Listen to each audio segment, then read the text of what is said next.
Good morning बच्चों। जैसा कि आज नया लेसन है, लेसन नंबर 17। देखिए, मुद्रा और वित्तीय संस्थाएं। मुद्रा जो प्रचलन में हम जानते हैं, और जो वित्तीय संस्थाएं जो हमारा सहयोग करती है धन के मामले में। मुद्रा को सामान्यतः पारिभाषिक तौर पर कहते हैं कि मुद्रा का आविष्कार कैसे हुआ। तो पहले तो इसकी परिभाषा के रूप में मुद्रा का अभिप्राय उस वैधानिक वस्तु से है जो वस्तु विनिमय में मध्यस्थता का काम करती है, उसे मुद्रा कहा जाता है। जो वस्तु खरीदते हैं और वस्तु के बदले हम जो है देते हैं, विनिमय के रूप में काम करती है। विनिमय का अर्थ होता है किसी वस्तु या सेवा के लेन देन की प्रक्रिया को विनिमय कहा जाता है। मुद्रा साधन है, साध्य नहीं। ये साधन के रूप में काम मिली जाती है। अब देखिए, मुद्रा को प्रचलित समझाने के लिए बताया गया है। हम जानते हैं कि मुद्रा का आविष्कार भी मनुष्य जाति के लिए महत्वपूर्ण सिद्ध हुआ। जैसे आग का आविष्कार हुआ, पहिए का आविष्कार हुआ, ये मनुष्य के द्वारा ही विकास किया गया था। आमतौर पर जैसे वस्तुओं और सेवाओं के लिए हम जो कुछ भी प्रदान करते हैं उसे मुद्रा कहा जाता है। ये दूसरी परिभाषा है कि जिस प्रकार से वस्तुओं और सेवाओं के लिए हम जो कुछ भी भुगतान करते हैं वो भुगतान ही मुद्रा कहलाती है। मुद्रा सामान्यतः उपयोग में लिया जाने वाला विनिमय का साधन है। विनिमय का अर्थ होता है किसी वस्तु या सेवा का लेन देन की प्रक्रिया को विनिमय कहा जाता है। अब देखिए, इसमें समझाया गया है आपके सामान्यतः सभी जो लाइनें हैं सरल शब्दों में दी गई है। मुद्रा पर कोई भी वस्तु जिसे वस्तुओं और सेवाओं के भुगतान के लिए सामान्य स्वीकृति मिलती है उसको मुद्रा के रूप में बताया गया है। दूसरी है विनिमय की परिभाषा। अब देखिए, विनिमय वस्तु या सेवा का मुद्रा या अन्य किसी वस्तु अथवा सेवा के बदले आदान प्रदान विनिमय कहलाता है।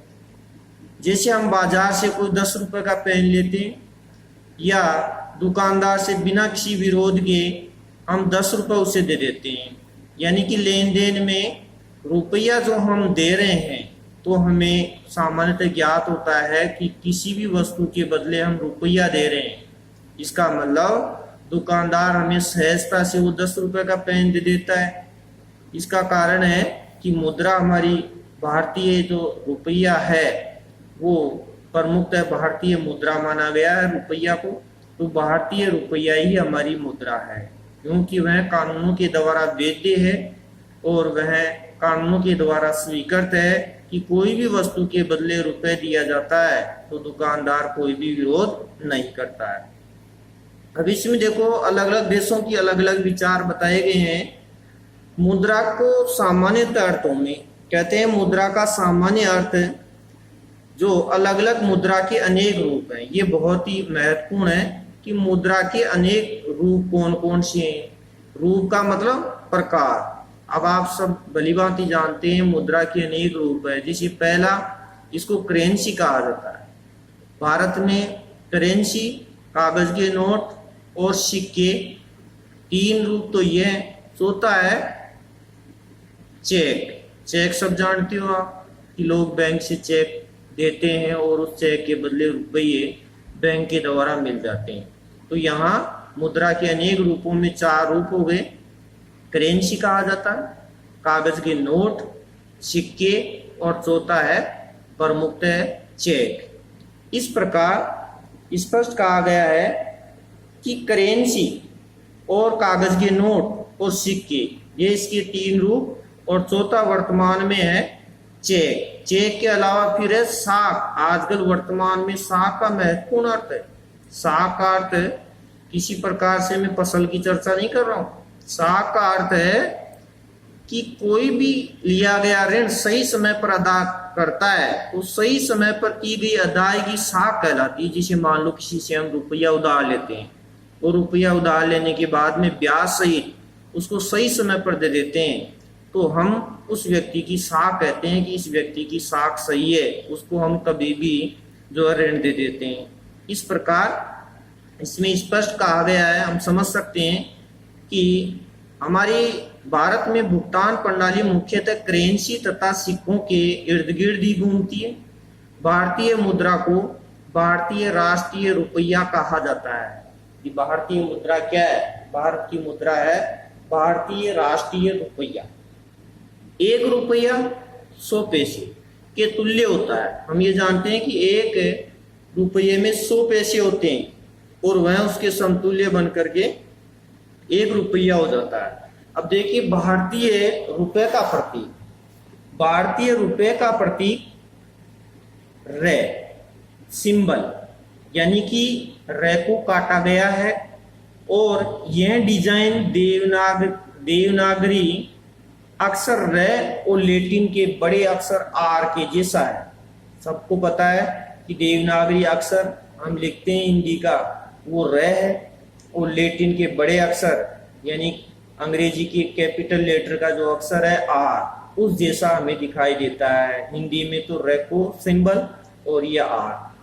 अब इसमें देखिए ऊपर दोहरी आड़ी रेखाएं भी दी गई है रे में। यह प्रतीक डी उदय कुमार द्वारा तैयार किया था कि प्रमुख इंजीनियर था डी उदय कुमार। उसने यह डिजाइन दी थी कि भारत को अगर मुद्रा का सिंबल देना है तो इस प्रकार होगा और बहुत अच्छा होगा। तो इसीलिए डी उदय कुमार का नाम आता है कि ये रे को सिंबल देने वाला या रे लिख करके 2 बार काटा गया है तो ये किसने दिया? डी उदय कुमार है। अब देखिए इसी प्रकार संयुक्त राज्य अमेरिका की मुद्रा जो यूएसए डॉलर का प्रतीक दी गई है एस सिंबल है। ब्रिटेन की मुद्रा पाउंड स्टार्लिंग का प्रतीक एफ सिंबल दिया है। यूरोपीय समूह की मुद्रा यूरो का प्रतीक भी प्रमुख है, सी को 2 बार काटा गया है। इस प्रकार जापान की मुद्रा, हम जानते हैं जापान की मुद्रा येन है। येन जो वाई से शुरू होता है तो वाई को भी 2 बार काटा गया है, यानी ये प्रमुख है वाई सिंबल है जापान की मुद्रा का। जैसे आर कैपिटल अक्षर सिंबल है भारत का रुपया और हिंदी अक्षरों की देवनागरी रे को काटा गया है तो रे सिंबल हो गया रुपया। अब देखिए मुद्रा की उत्पत्ति कैसे हुई और विकास कैसे हुआ, ये इतिहास पुराना है, हम सभी जानते हैं। अंग्रेजी भाषा में मुद्रा को हम मनी कहते हैं, या मनी यानी धन या मुद्रा। तो देखिए मनी कहा जाता है। अंग्रेजी भाषा के शब्द मनी की उत्पत्ति लैटिन भाषा के शब्द मोनेटा से हुई है। ये पुराना इतिहास बताता है कि पहले इसका नाम मोनेटा था, फिर इसका नाम मनी पड़ा। अब मोनेटा क्योंकि एक स्थान विशेष का नाम है मोनेटा। देखिए रोम में पहली टक्साल का मतलब है जहां सिक्के छापे जाते हैं, मुद्रा बनाई जाती है, उस स्थान का नाम देवी मोनेटा के मंदिर में स्थापित की गई थी। इस टकसाल से उत्पादित सिक्कों का नाम देवी मोनेटा के नाम पर ही मनी पड़ गया। देवी मोनेटा का नाम आता है इसलिए मोनेटा लैटिन भाषा का शब्द हुआ, मोनेटा से इसका नाम मनी पड़ गया और धीरे धीरे मुद्रा के लिए सामान्य रूप से मनी शब्द का उपयोग किया जाने लगा।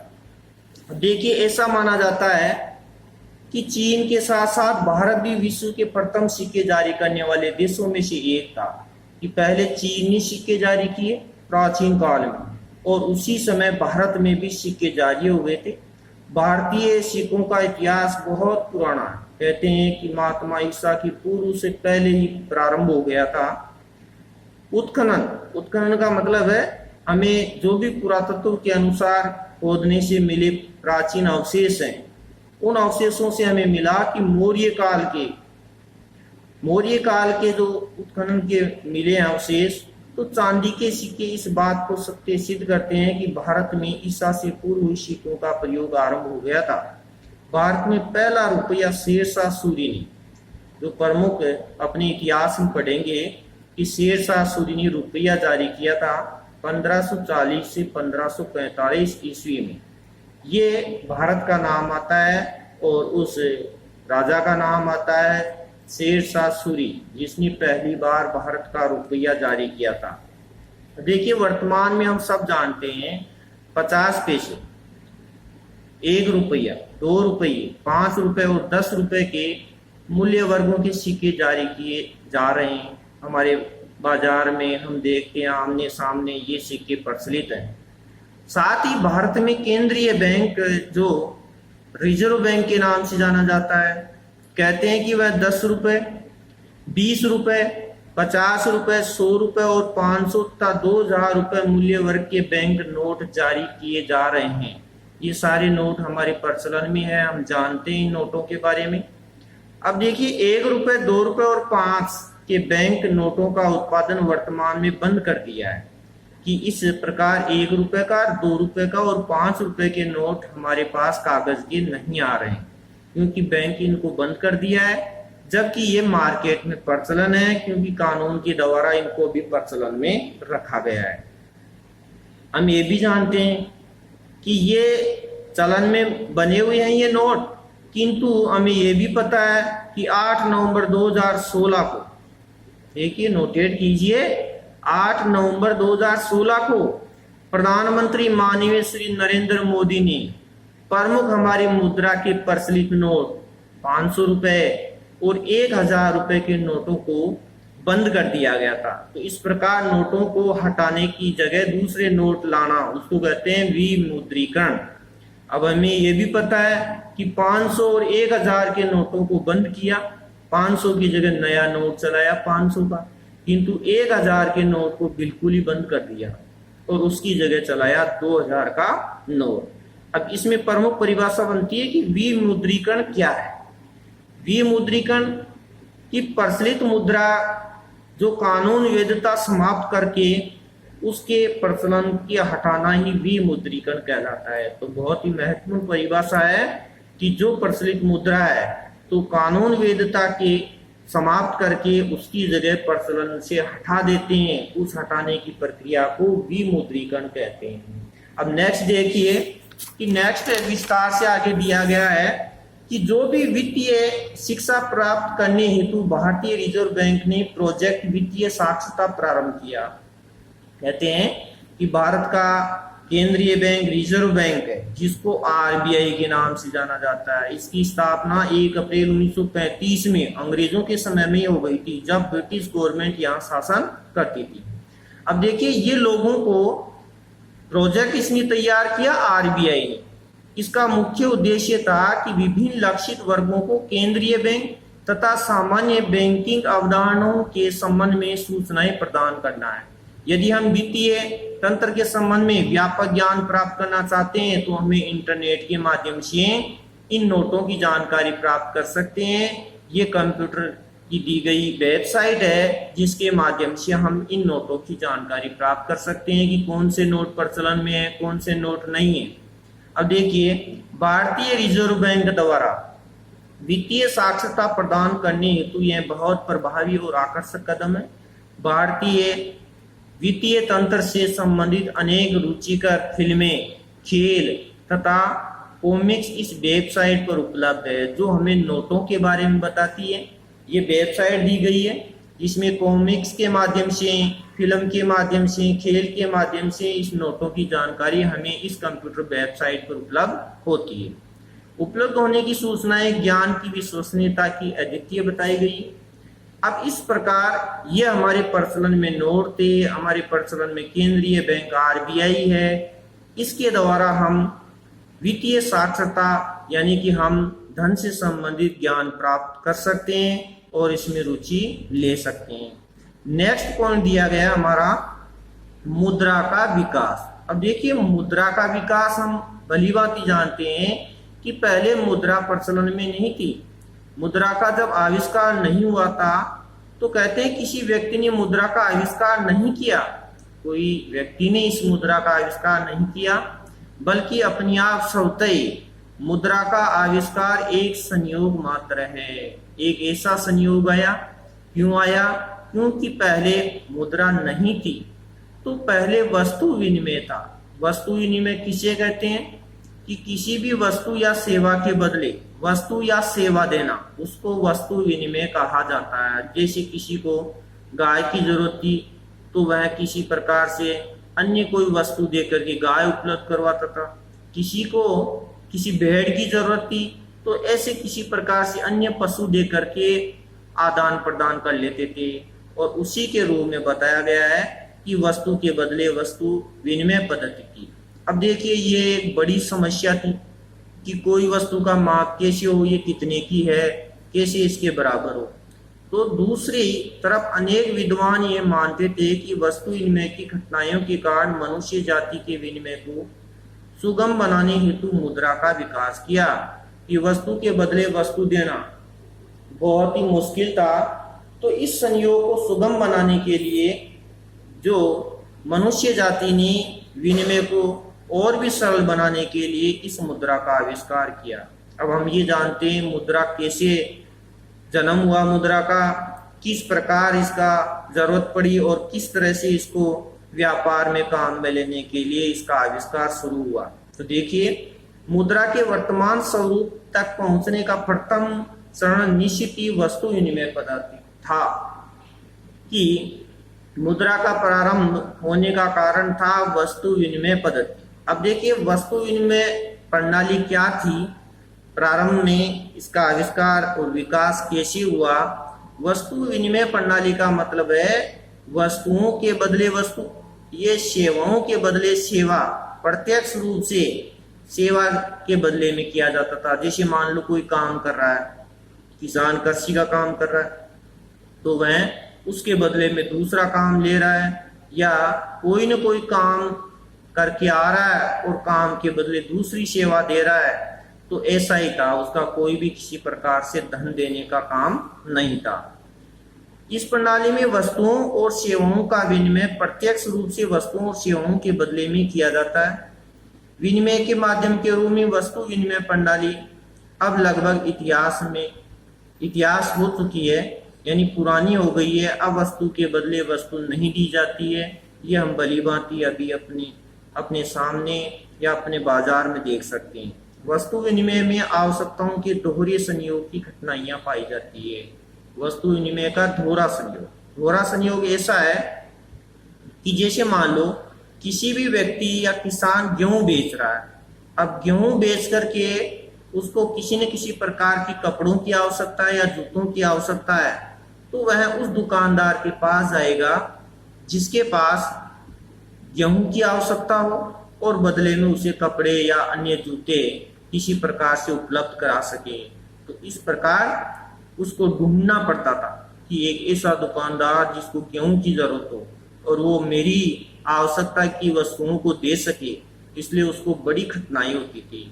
तो इस प्रकार दोनों तरफ की आवश्यकता हो गई, इसलिए दोनों तरफ की आवश्यकताओं को कहा जाता है दोहरा संयोग। तो देखिए आवश्यकताओं के दोहरे संयोग से अभिप्राय यह है कि एक व्यक्ति जिस वस्तु को बेचना चाहता है उसकी आवश्यकता दूसरे व्यक्ति को है, तथा दूसरे व्यक्ति के पास विक्रय करने के लिए वह वस्तु हो जिसकी आवश्यकता पहले की व्यक्ति को है। वस्तु विनिमय प्रणाली में विनिमय हेतु आवश्यकताओं के दोहरे संयोग की इस दुर्लभ स्थिति की अनिवार्यता थी कि दोनों की आवश्यकता का मेल होता था, तभी वस्तु का आदान प्रदान हो सकता था।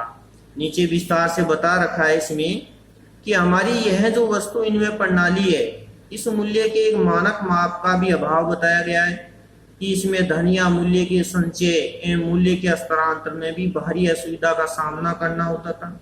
वस्तुओं के रूप में धन या मूल्य का हस्तांतरण बहुत जोखिम भरा होता था।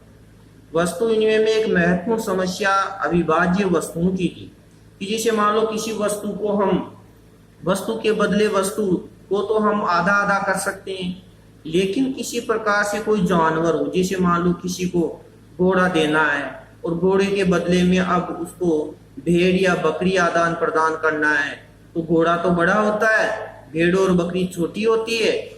हम उनको किसी प्रकार से डिवाइड नहीं कर सकते कि घोड़े के बदले में बकरी कैसे ले या भेड़ कैसे ले। तो उसके विस्तार से दिया है, देखो किसी व्यक्ति के पास घोड़ा होता है तथा उसे एक भेड़ खरीदनी होती है, तो वह ना तो संपूर्ण घोड़ा दे सकता है और ना ही उसे घोड़े के विभाजित कर उसका भेड़ के साथ विनिमय कर पाता है, क्योंकि भेड़ छोटी होती है और घोड़ा बड़ा होता है। तो इन वस्तुओं का विभाजित करने पर इनका संपूर्ण महत्व ही समाप्त हो जाता है। वस्तु विनिमय प्रणाली आप देख सकते हैं, इन सीमाओं के कारण इसे त्याग दिया गया। तो मौद्रिक विनिमय प्रणाली को अपना लिया गया है, क्योंकि किसी वस्तु का हम दो भाग नहीं कर सकते। अब घोड़े के बदले बकरी या भेड़ कैसे ले, इस समस्या से निदान पाने के लिए मुद्रा का आविष्कार हुआ। और पहले मुद्रा का आविष्कार हुआ धातु मुद्रा, क्योंकि पहले किसी प्रकार के ये कागज के पत्थर नोट ये नहीं थे, तो प्रारंभ में पहले धातु अस्तित्व में आई, क्योंकि धातु की बहुत कीमती होती थी, जैसे सोना चांदी, इन धातुओं के सिक्के प्रचलन में आए। देखिए वस्तु मुद्रा का स्थान धातु मुद्रा ने ले लिया। वस्तु मुद्रा यानी वस्तु के बदले वस्तु देना बड़ा जोखिम था, इस कारण से अब धातु मुद्रा का प्रचलन आ गया। प्रारंभ में धातु से बनी वस्तुओं तथा धातुओं के टुकड़ों ने मुद्रा का कार्य किया। प्रारंभ में कोई सिक्के नहीं चले थे, बल्कि धातु का टुकड़ा ही दिया जाता था और कोई न कोई वस्तु के बदले वो महंगी धातु दी जाती थी। इसके पश्चात इन पर मोहर लगाई जाने लगी, फिर मूल्य लिखा जाने लगा।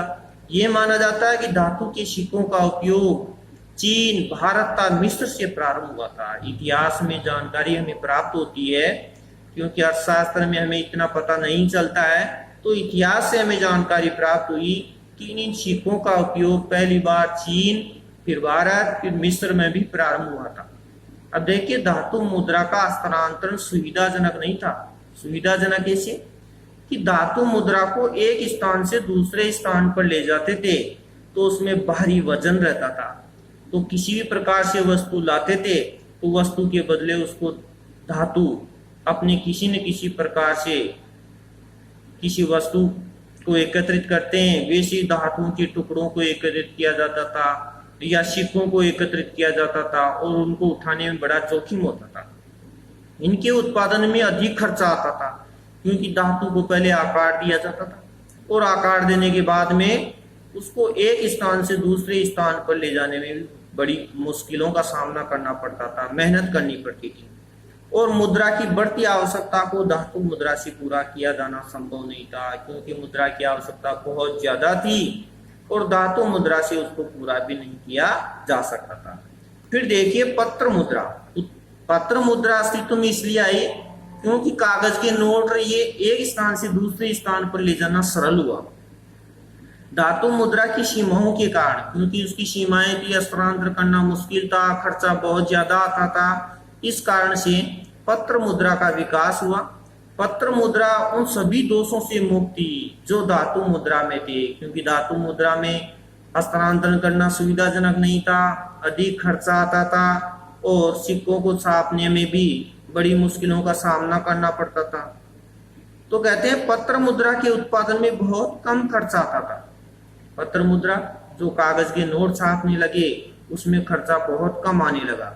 इसका हस्तांतरण भी बहुत सुविधाजनक हुआ, क्योंकि कागज के नोटों में वजन नहीं होता था, इसलिए एक स्थान से दूसरे स्थान पर ले जाना संभव हुआ। बढ़ती मांग को पूरा करने के लिए पत्र मुद्रा की पूर्ति आसानी से बढ़ाई जा सकती है, क्योंकि जब भी मुद्रा की आवश्यकता हुई तो पत्र मुद्रा तो बहुत छापी जा सकती है, क्योंकि कागज के नोट कितने भी छाप सकते हैं, उसमें ज्यादा धन की आवश्यकता नहीं होती है। जबकि धातु, सोना, चांदी ये इतने किस प्रकार कहां से लाई। मुद्रा के विकास के क्रम में वर्तमान में तो पत्र मुद्रा के आगे बढ़कर साख मुद्रा, निकट मुद्रा भी मुद्रा की भूमिका अदा करने लगी है। कहते हैं पत्र मुद्रा के बाद में आज प्रचलन में और भी है कि पत्र मुद्रा को आगे बढ़कर के साख मुद्रा भी आ गई है और निकट मुद्रा भी, जो हमारे लोग सहयोग करते हैं वो, जिनका अध्ययन हम आगे की कक्षाओं में बताया जाएगा। इस अर्थशास्त्री किताब में आगे की क्लासों में बताया जाएगा कि किस प्रकार हमारी साख मुद्रा और हमारी निकट मुद्रा हमारा सहयोग प्रदान करती है। तो इस प्रकार हमारे पहला इसमें बड़ा प्रश्न बनता है। आपको बता दूं कि हमारे यहाँ 4 अंक का प्रश्न आएगा और उसमें अथवा भी रहेगा। तो इस प्रकार बड़ा प्रश्न बनता है कि मुद्रा का विकास किस प्रकार हुआ। तो ये विस्तार से हमें नोट्स में बनाना है कि पहले वस्तु विनिमय प्रणाली आई, वस्तु विनिमय प्रणाली के बाद में धातु मुद्रा आई और फिर पत्र मुद्रा आई। इनका हमें विस्तार से लेख लिखना है, नोट्स लिखना है। इससे हमें आसानी से बड़े प्रश्न को सरल करना बहुत ही सुविधाजनक हो जाएगा। बाकी नेक्स्ट डे को आपके लिए उपलब्ध करवाएंगे। Thank you.